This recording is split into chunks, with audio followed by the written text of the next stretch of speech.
quel est le sujet qui nous intéresse en matière criminelle et quels sont les effets de la matière criminelle sur son environnement et en quoi la technologie a-t-elle un effet complémentaire, de rupture, nouveau, ancien mais qu'on n'aurait pas bien vu, sur ces questions. Les criminologues ne sont ni des policiers, ni des gendarmes, ni des magistrats. Notre rôle n'est pas d'arrêter les criminels, ce n'est pas de les juger, nous n'avons pas de posture morale, ils ne sont ni bons, ni mauvais, ni méchants, ni gentils, ni Robin des Bois, ni serial killer, ils sont juste des opérateurs d'un univers particulier, le crime, sur lequel il est nécessaire d'avoir un regard scientifique. Le crime est composé de 3 éléments, une ou des victimes, un ou des auteurs et des circonstances.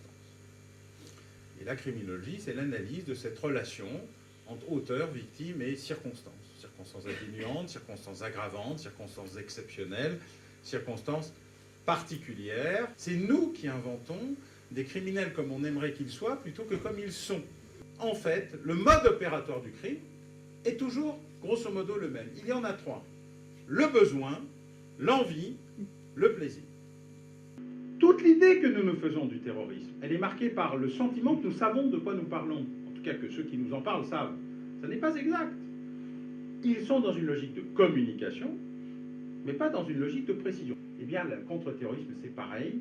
Il est au milieu d'un processus de changement avec une nostalgie terrible de l'espion soviétique, parce que ça, quand même, madame, vous savez ce que c'était, et une peur chaotique de ce qui est face à eux, parce qu'un hybride, c'est donc des trucs qu'on ne peut pas ranger dans des cases, puisque c'est hybride. Il n'y a pas besoin de plus de moyens, ou en tout cas, le plus de moyens, c'est ce qui vient après ce qu'on sait quoi en faire. La question, c'est le mieux de moyens. Et en matière de sécurité, comme en matière de terrorisme, ou en matière de cyber, le vrai débat que nous avons n'est pas sur l'incapacité du système à se protéger ou à nous protéger, c'est la manière dont nous pouvons nous-mêmes contribuer à nous protéger en évitant justement que le système le fasse à notre place, car un jour, le système deviendra le principal adversaire des libertés au nom des libertés, et ce jour-là, nous n'aurons plus qu'à pleurer.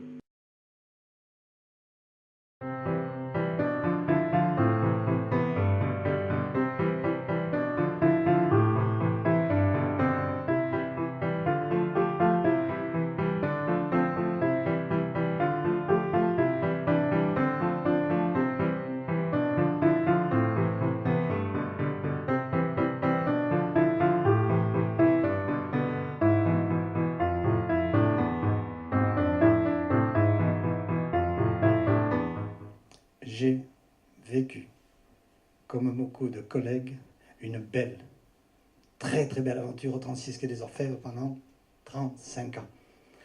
J'ai, comme tous mes collègues, pourtant, fréquenté la misère et la mort au quotidien, comme le dit si joliment Simenon dans la bouche de Maigret.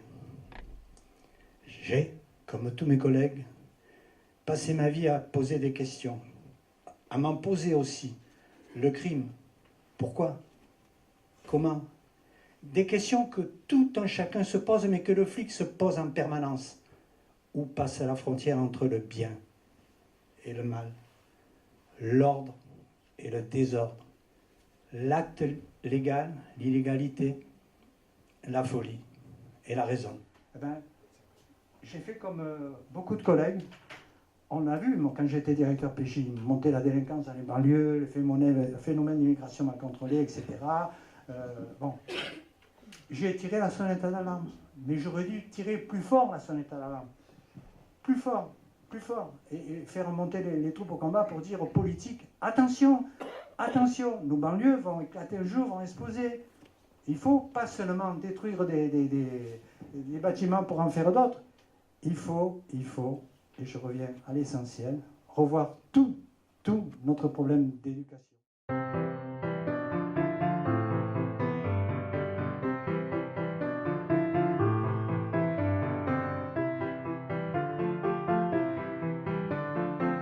Pouvez-vous nous expliquer en quoi consiste l'opération Polar en liberté ?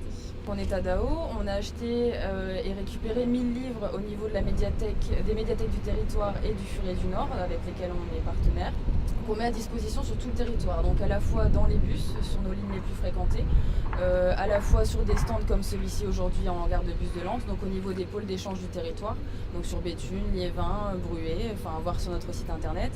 Pour les dates de rendez-vous, on en a mis à disposition dans les boutiques, donc dans toutes les boutiques Tadao, et également en interne. Vous pouvez après le laisser dans un bus, le donner à quelqu'un ou le prêter. Depuis combien de temps l'opération Polar en Liberté a-t-elle lieu? Alors en fait, Polar en Liberté, c'est la première année. On est partenaire donc, de la ville de Lens et on a notre propre événement, donc c'est la première fois, c'est une grande première.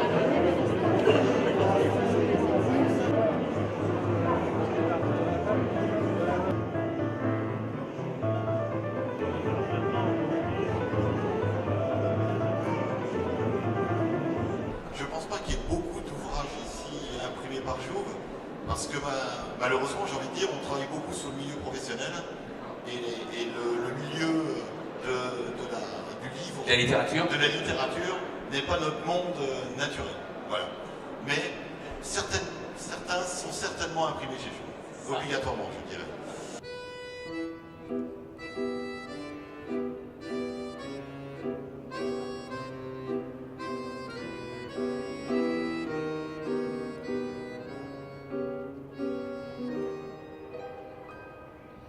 C'est le reggae des moribonds, le vaudou fou des gueules en terre.